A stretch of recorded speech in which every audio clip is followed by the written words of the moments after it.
선지서를 어떻게 읽을 것인가는 선지자가 누구인가에 대한 질문으로부터 시작해야 한다는 얘기를 합니다. 선지자는 누구인가?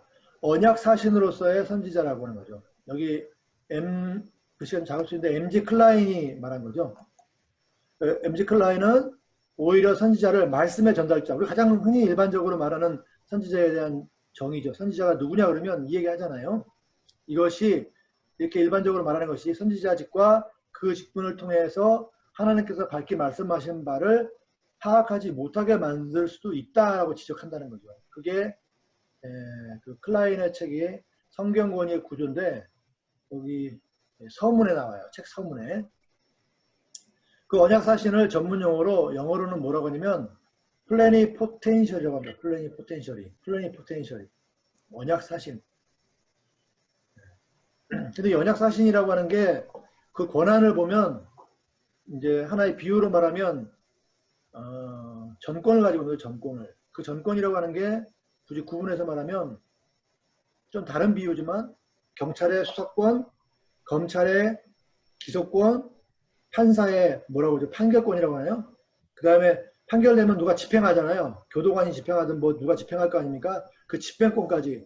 굳이 말하면 이 네 가지 그 직이 가진 그 권한들을 선지자 혼자 다 가지고 있는 거예요. 그 권한을 가지고 언약 백성들을 감독하는 거죠. 언약 백성으로서 신실하게 살아가도록 감독하는 역할을 하는 거죠. 그런 면으로 선지자를 살펴봐야 한다는 거죠. 그 다음에 선지자와 언약의 관계, 그 제가 조금 전에 말씀을 드렸던 내용이 여기 있습니다. 언약이란 무엇인가? 하나님과 이스라엘 백성들 사이의 관계 형성이죠. 그래서 하나님은 이스라엘의 하나님 되시고 이스라엘은 하나님의 백성이 된 거죠. 그랬을 때 하나님이 언약 체계를 위해 출애굽기에 보면 하신 일 중에 하나가 뭐냐면 모세를 통해서 십계명과 그 율법을 주시죠. 십계명을 포함한 율법. 십계명은 손에 친히 써주신 거고 나머지 율법은 모세를 통해 모세의 귀에 들려주시고 모세가 써가지고 주신 거잖아요. 그 이후에도 율법은 계속 주십니다. 모세 사후에도 계속 주시죠. 어쨌든 언약이 체결되고 하나님과 이스라엘 사이에 어떤 관계가 형성됐을 때 언약 백성으로서 성실하게 살아가도록 하기 위해서 그 의무를 규정하는 게 알려주기 위한 게 율법이죠. 그래서 율법, 다시 말하면 언약법이 주어진 거죠. 그 언약법이 주어지고 언약법에 따라서 살아가야 되는데 이 선지자 제도는 언약 질서의 한 부분이라고 하는 거죠. 언약 백성으로 신실하게 살아가도록 하기 위한 제도 중에 하나인데 나머지 제도 중에 대표적인 게 제사장직과 왕직이 있죠.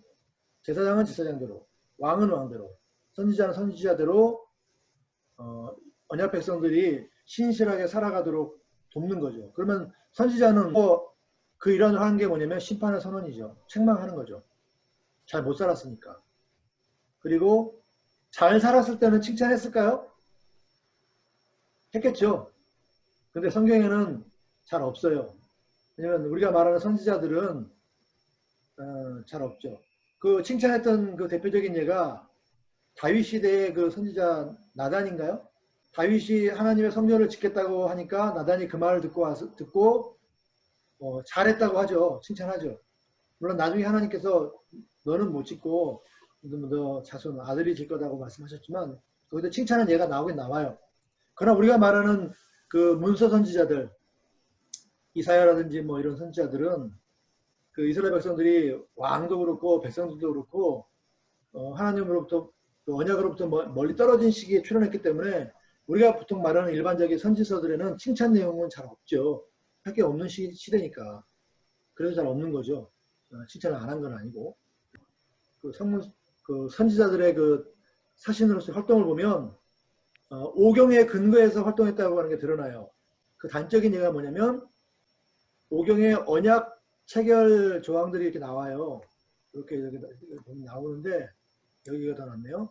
여기 나오죠. 언약 체결. 지난번에 한번 봤던 것 같은데 전문, 역사적 선, 언약 조항, 언약 문서의 보관과 낭독, 증인과 축복과 저주 목록 이렇게 나오는데 이게 언약 체결 절차들이죠. 그러면 선지자들도 이것에 근거해서 활동을 해요. 그래서 대표적인 그 예로 보면 선지자들의 활동, 그 심판 메시지를 분석해 놨는데 대표적인 거 몇 개만 보면 이렇게 되죠. 라이트라고 하는 학자가 1962년도에 굉장히 오래됐어요. 언약 기소 형식, 선지자들이 기소하는 거죠. 법이 있고 법을 어겼으니까 마치 검사가 법이 있는데 누군가가 범법행위를 하면 그 법에 근거해서 기소하잖아요. 물론 수사라고 하는 절차들을 이제 수행한 다음에 기소하는 거지만 선지자가 언약 백성들의 그 죄에 대해서 수사를 하죠. 그게 역사서예요. 소위 말하는 전선지서. 거기서 언약 백성들의 죄를 낱낱이 수사해서 밝힌 다음에 기소하는 거죠. 그게 우리가 말하는 후선지서, 우리가 말하는 선지서죠. 거기서 기소하는데 그 형식을 보면 그 언약 체계 형식과 비슷해요. 첫 번째로 라이트가 이렇게 작성한 그 절차들을 보면 4단계인데 증인이 언약 기소 절차에 관해 귀를 기울일 것에 대해서 요구하고 있고 그 다음에 신적인 심판관과 검사 또는 지상적 대리인에 의해 소송 중인 사건에 대한 개론적인 언급을 합니다. 그러니까 범죄 사실을 간단히 수사 결과 드러나는 범죄 사실을 얘기하는 거예요. 처음에는 하늘이여 들으라 땅이여 들으라 이렇게 부르잖아요. 그 다음에 범죄했다는 얘기를 막 낱낱이 밝혀요. 뭐 행음하였고 뭐 어쩌고 막 얘기하는 거죠. 그 다음에 하나님 종주왕 하나님의 호의적인 행위를 언급하죠. 하나님이 은혜 베푸셨는데 이런 범죄 행위는 거의 그의 그 배은망덕한 행위다 이렇게 말씀하는 거죠. 그 다음에 그 결과 기소하는 거예요. 그러니 형벌을 받아야 된다 이런 얘기를 하는 거예요. 그게 선지자들의 내용이죠. 선지자들의 그 예언 활동의 내용인 거죠. 심판의 행위에 대한.